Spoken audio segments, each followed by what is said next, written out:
When the pod door blew open, the first thing I saw wasn't paradise, it was trouble. Golden sand stretched endlessly beneath my bare feet, palm trees swayed in the wind, and the ocean whispered like a lullaby. It would have been idyllic if, not for the circle of very tall, very green, very scantily clad alien women staring at me as if I were the main course on a buffet they hadn't visited in 105 years. And judging by the way they licked their lips, I wasn't wrong. I tightened my grip on the crude club I'd fashioned during the crash landing, mostly to convince myself I had some kind of control over this situation. My name's Riven Kale, human, 29, former mechanic turned Galactic, missed delivery. Long story short, one faulty wormhole jump, and suddenly I'm Robinson Crusoe on a beach full of Amazonian aliens who looked like they'd been watching a Chippendales calendar for sustenance. The tallest of them stepped forward. Her skin shimmered like polished jade, her silver hair cascading over her shoulders, and her eyes, well, her eyes scanned me the way a butcher scans a steak. "You," she said in a low, throaty voice. "You are male." "Guilty," I said, raising my free hand in surrender. "But let's keep it friendly, I bruise easily." That earned me a ripple of laughter among them, though it wasn't the comforting kind. It was the we haven't had a man in a century kind. Dark, hungry, borderline feral. The tall one tilted her head, considering me like a queen inspecting tribute.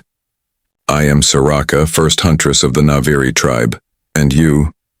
She sniffed the air as though catching my scent. "You are confusing, not prey, not quite warrior, yet something in between." "Well, I was hoping for handsome interstellar visitor, but I'll take confusing," I quipped. She narrowed her eyes. The other women pressed closer, circling me. Some had braided white hair, others wore leather straps that left little to the imagination, and one in the back was already sharpening a spear like she couldn't decide if I was meant for her bed or her stew pot. Dark humor bubbled in my brain. This is either going to end with me as tribal leader, or dinner. "Tell me, human," Soraka purred, stepping closer until her breath tickled my chest. "Is it true?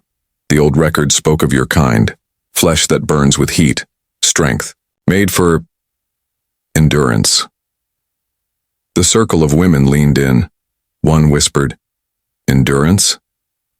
Another giggled, "How much endurance?" I coughed, suddenly aware that every pair of glowing alien eyes was locked on my loincloth. "Ladies, I think you may be confusing me with some kind of galactic gym equipment. I mean, sure, I can go a few rounds, but usually it's with a wrench. Double entendres were wasted on them, or maybe not, judging by how a few of them gasped and muttered among themselves." Soraka smirked, her lips curling dangerously. "He jokes. A brave sign, or a foolish one." "Mostly foolish," I admitted. "But it's a coping mechanism. Helps when surrounded by 6 green Amazons who might eat me." At that, one of the women with braided hair actually licked her lips. I wasn't sure if she was teasing or serious. Either way, my heart rate shot through the roof.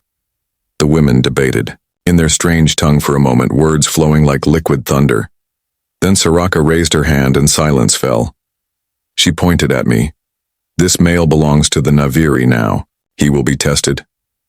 "Tested?" I asked, dread creeping in. "Like, written exam tested?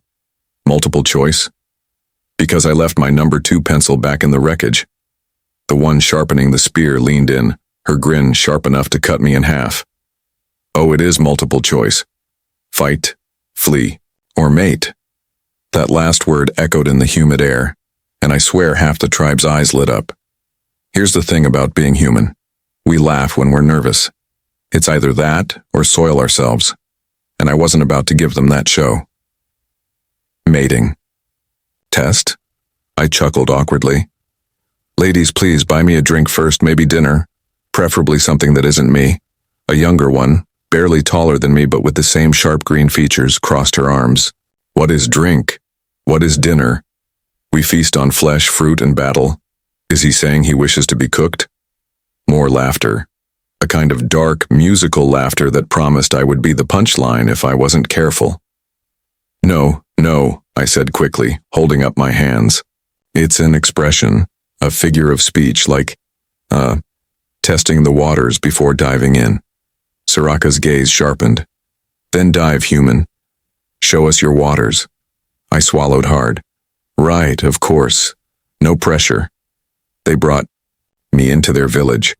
A cluster of huts woven from palm fronds and alien bone, perched just beyond the beach. Everywhere I looked, women, green skin, long hair, fierce eyes. Not a single man in sight. One of them explained with all the casual cheer of discussing weather. The last male of our kind died 105 years ago. Since then, we have lived differently. But the stories said men of the stars still wandered. We waited. And now, another added, leaning dangerously close, we see the stories are true. I suddenly understood the phrase, fresh meat. As night fell, they gathered around a great fire. I sat on a carved log, surrounded by alien women whose idea of casual wear was little more than leather strips and beads. They offered me a bowl of something that looked suspiciously like purple stew. What is it? I asked. Soraka smiled. It is tradition. The guest eats first. Great. Either it was food, or it was the starter course for me. I dipped the spoon in and took a bite. Spicy, smoky, surprisingly good. Hey, this isn't bad. Kind of like chili. The tribe gasped. Chili? One repeated as if I'd uttered a forbidden spell. Yeah, chili. You know, beans, peppers, makes you regret things in the morning. They whispered excitedly. One muttered, he knows the secret foods. Another clutched her chest. I shrugged. Back home, we had chili cook-offs. Real blood sport. Trust me, you don't want to see Aunt Marla with too much paprika. The joke landed harder than expected. Half the tribe erupted in laughter, clutching their sides. For the first time, I wasn't prey. I was entertainment. Then Soraka leaned, close, her silver hair brushing my shoulder. You make us laugh, human. This is rare. Perhaps you are more than test subject. Glad to hear it, I said, trying not to notice the way her hand lingered on my thigh. But, she whispered, voice dripping with heat, the tests are not yet over. Tonight, you must prove endurance. The circle of women cheered. Some started drumming, others chanted in their alien tongue. Endurance? I asked, my voice cracking. Define endurance. Soraka's smirk could have melted steel. Oh, you will learn, and that, dear reader, is how I ended up standing in the middle of a firelit circle, 6 pairs of glowing eyes on me, a tribe chanting my doom, or my initiation, and me holding a club that suddenly felt like the most inadequate piece of equipment in the galaxy. Either I was about to be crowned king or eaten alive, possibly both. The fire burned hotter than the alien stew, and honestly I was starting to sweat. Not just from the heat, but from the way every single woman in that circle looked at me like a dessert they hadn't ordered in 105 years, but were absolutely ready to devour. The chanting grew louder, their voices rhythmic and wild, echoing off the beach. Endurance. Endurance. Soraka raised her hand, and silence fell instantly. Her silver hair glimmered in the firelight, as her voice carried like a queen addressing her court. Tonight the human will prove his worth. 3 trials of endurance, strength, cunning, and mating spirit. The crowd erupted, women clapping, stomping, and laughing as if I'd already lost. My stomach dropped. I cleared my throat and muttered under my breath.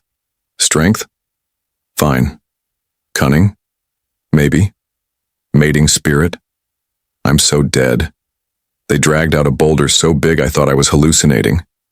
It loomed like a meteor dumped on the sand. You must lift it, Soraka said. I stared at the rock, then at her. You're kidding, that's not a rock, that's a new continent. A ripple of laughter went through the tribe, but Soraka's expression stayed as sharp as a blade. I bent down, gritted my teeth, and tried anyway. My spine made noises a spine shouldn't. The rock didn't even twitch. A few women giggled. One murmured, weak, perhaps he is tender enough for stew. I stood, wiped my hands, and gave them my best smirk. Oh, we don't lift rocks where I'm from, we use advanced technique. I walked to the back of the boulder and kicked it hard. Pain shot through my foot like lightning, but the rock actually rolled forward, straight into the fire pit. Embers shot up, women leapt back in surprise and gasps filled the air. He moves stone with fire's rage, one whispered in awe. I hopped on one foot, wincing, but raised my arms. That's right. Fire's rage. Totally intentional. Don't try this at home. Cheers erupted. They clapped and howled like I'd performed magic. I exhaled, secretly praying I hadn't broken all my toes. Next came the maze, palm trunks arranged in twisting rows, guarded by 2 warriors with spears. Sarika's voice cut through the night. You must steal the fruit at the center without being caught. I crouched low, studying the guards. They tracked me with sharp eyes, mirroring every move. They were predators, and I was the idiot mouse. My palms slick with sweat, I crept left. They shifted left, I went right, they went right, screw it. Time to play human trickster. I suddenly stood tall, pointed over their shoulders and shouted, Hey, is that a topless wrestling match by the fire? Both turned instantly, their eyes wide, one even craning her neck to see.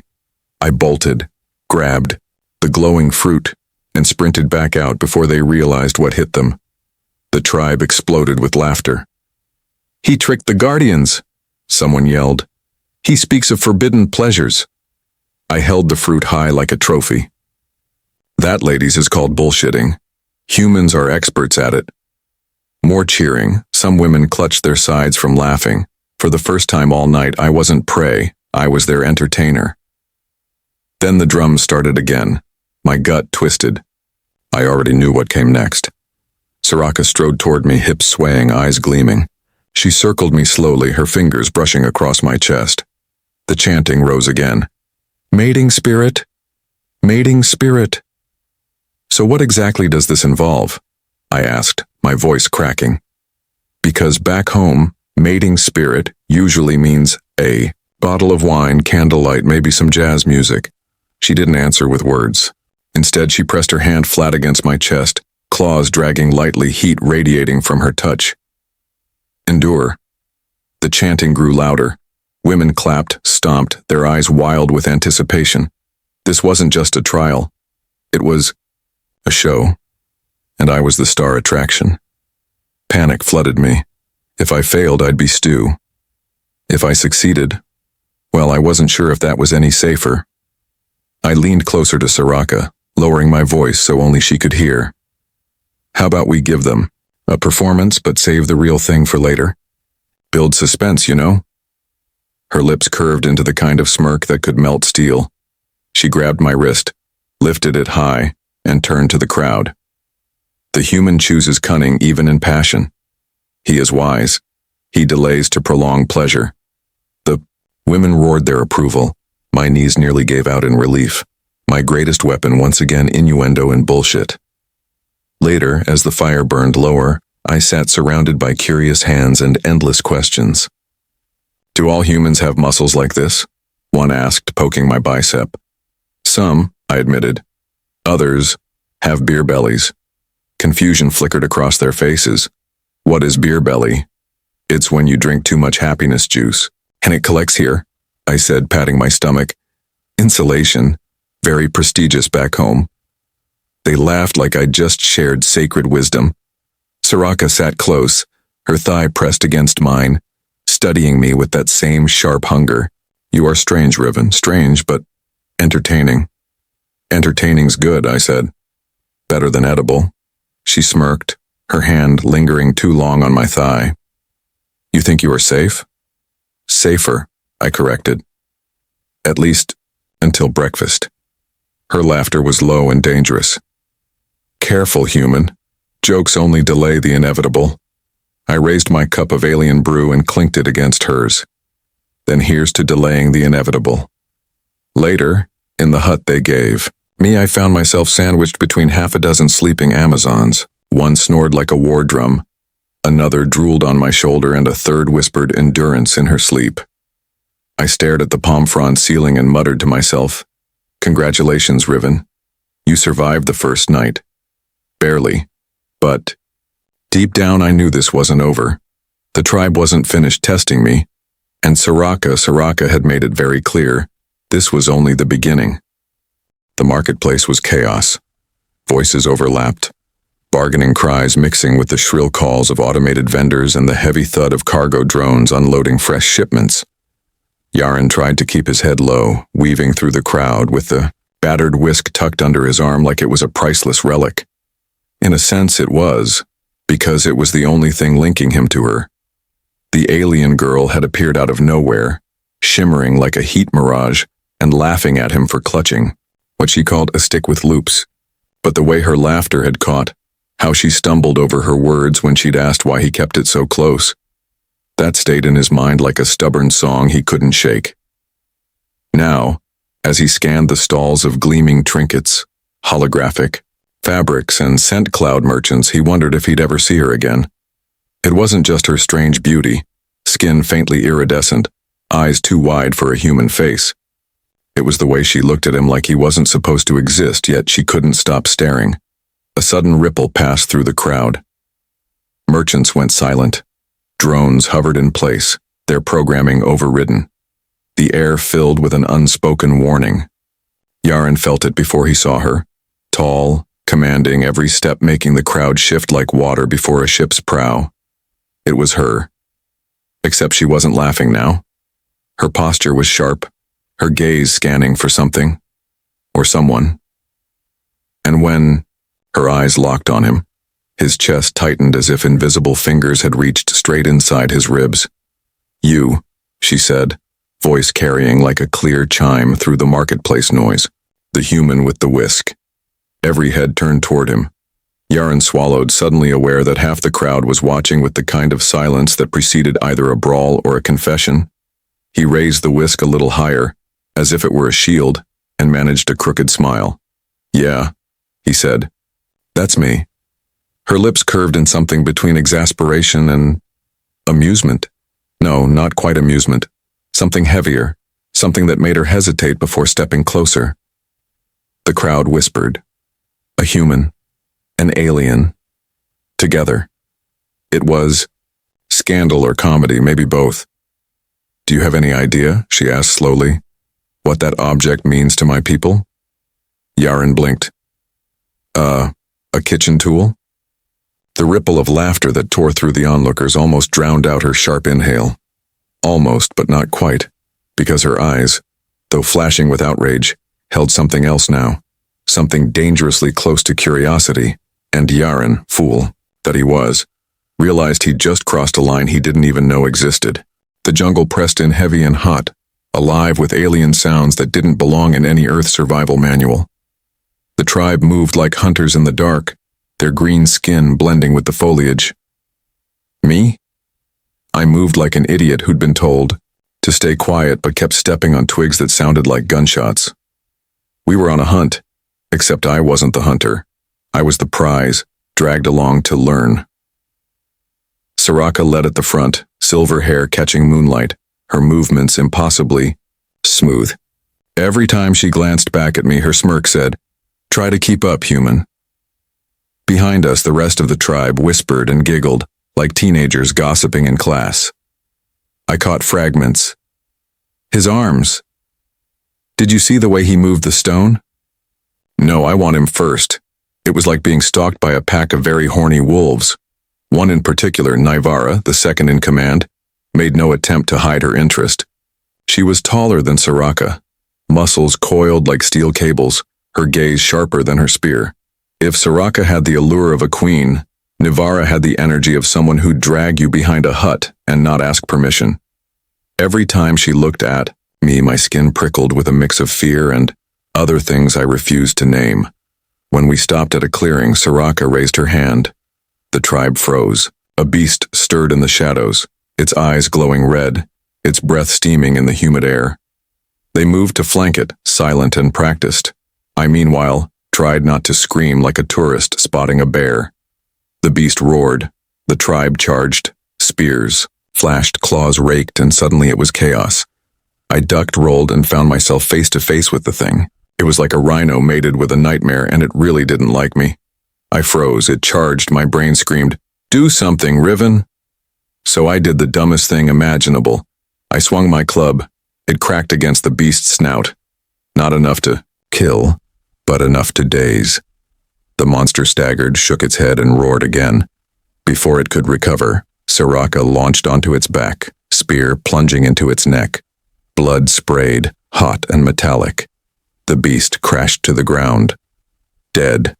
The tribe cheered. Soraka stood over the carcass, chest heaving, silver hair matted with sweat. Then she looked at me. "You faced the beast without running," she said. "You may yet prove worthy." I tried to play it cool. "Yeah, well, I do that sort of thing before breakfast." The women laughed. Nivara didn't. Her gaze burned hotter than the firelight. Later, back at the village, the feast began. Meat roasted, drums pounded, and alien liquor flowed like a waterfall. I sat beside Soraka, who leaned close, her thigh pressed against mine. Every touch felt deliberate, like she was staking a claim. Nivara sat across from us, watching, her expression tight. She raised her cup, eyes locked on mine, and said loudly, "The human fights well, for prey." The table went silent. Soraka's eyes narrowed. "He is no prey. He is mine." The word mine hit like a thunderclap. The tribe gasped. Some cheered. Others whispered. Nivara's jaw clenched. "Yours?" she spat. "You would keep him for yourself, Soraka? Selfish. The tribe waited 105 years and you would hoard the only male like a spoiled child with a toy?" I raised my hands. "Ladies, please, let's not fight over me. I'm flattered, really, but I'm also very breakable." Neither of them listened. Nivara slammed her spear into the ground, then let him choose. The crowd howled with excitement.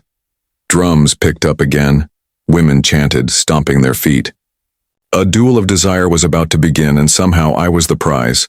Soraka stood, silver hair wild, eyes blazing. "The human has already chosen. He laughs with me. He drinks with me. He will warm with me." Nivara sneered. "He has not tasted me." The tribe roared, egging them on. My stomach flipped. This was escalating into something I was absolutely not prepared for. I stood quickly, waving my hands. "Okay, time out. Humans don't do gladiator battles for dates. Back home, we swipe right on apps." They stared, uncomprehending. "Apps?" one whispered. "Swipe right?" another asked. Nivara pointed her spear at me. "Then let him speak plainly. Which of us does he claim?" The crowd hushed. Dozens of glowing eyes fixed on me. Soraka's gaze softened, almost pleading. Nivara's burned with challenge. My mouth went dry. I cleared my throat. "Well, humans actually prefer long courtship rituals. Lots of dinners, drinks, awkward conversations about our childhood traumas, blank stares. And," I added quickly, "we don't usually commit until like the third or fourth endurance trial." That earned laughter, at least. The tension eased. Soraka smirked. Nivara scowled but didn't push it, yet. Later, as the tribe danced around the fire, Soraka pulled me aside, her grip firm on my wrist. She led me to the edge of the jungle where the sounds of the feast faded. "You play dangerous games, human," she whispered. "Nivara will not stop. She sees you as conquest, but I..." Her voice softened. "I see you as something else." I swallowed hard. "And what's that?" Her fingers brushed my cheek, hot against my skin. "Not prey, not toy. Perhaps partner." The word lingered in the air, heavy with meaning. I searched her eyes, the firelight flickering across silver, hair and green skin. Against all odds, against all insanity, I realized I wanted that. Partner. Not just survival, something more. But before I could answer, a horn sounded from the village. Screams followed. Drums cut short. Soraka's head snapped toward the noise. Her expression hardened. "Raiders." She grabbed her spear. "Stay close, human." Tonight, the tribe will see if you are truly one of us and are nothing. And just like that, the choice was made for me.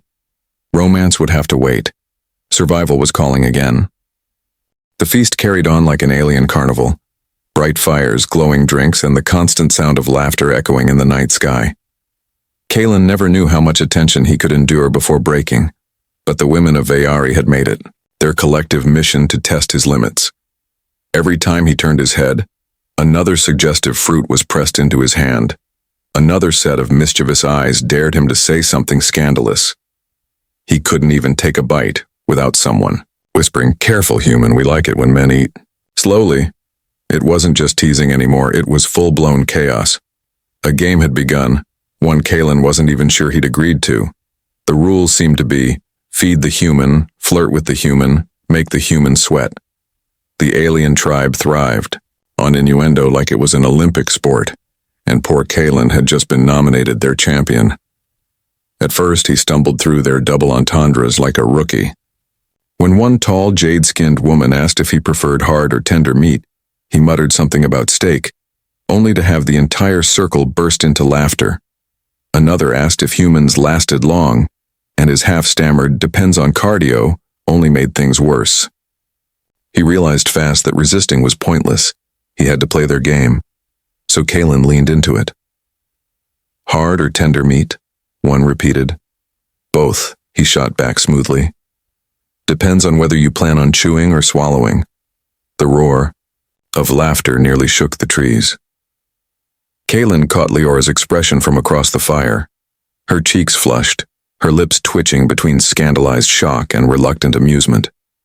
She was trying so hard to maintain her aura of authority, but her people's delight and his growing confidence chipped away at her composure.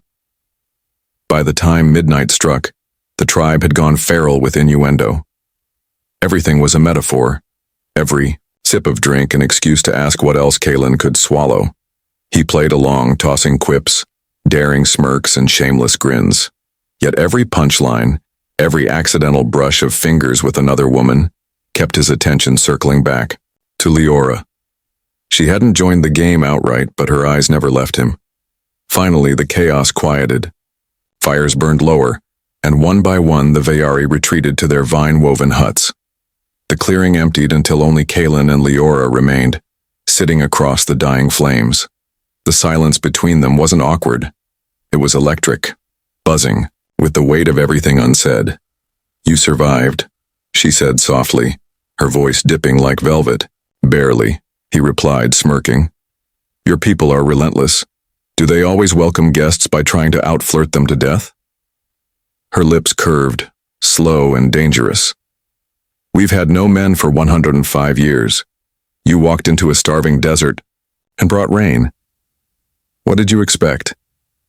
Kalen chuckled, but her tone, serious beneath the humor, tightened something in his chest.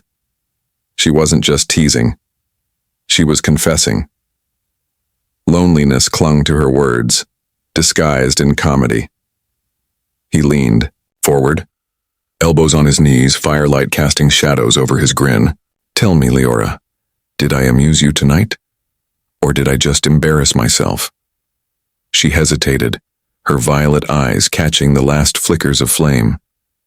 Then, with a sigh that was more like surrender, she whispered, "Both. And I hate that I enjoyed it." That was all the invitation he needed. Kalen rose, walked around the fire, and stopped in front of her. For once she didn't move, didn't command, didn't threaten. She just looked up at him, guarded yet curious. "I don't know your customs," he said, lowering his voice. "But on my world, when two people share too much teasing, too much tension, it usually ends with a kiss." Leora arched an eyebrow, though her breath caught. "And what if a kiss isn't enough?" "Then," Kalen said, bending closer, "we improvise." Her laughter, low, wicked, alive, broke the silence. And when he kissed her, the world seemed to tilt.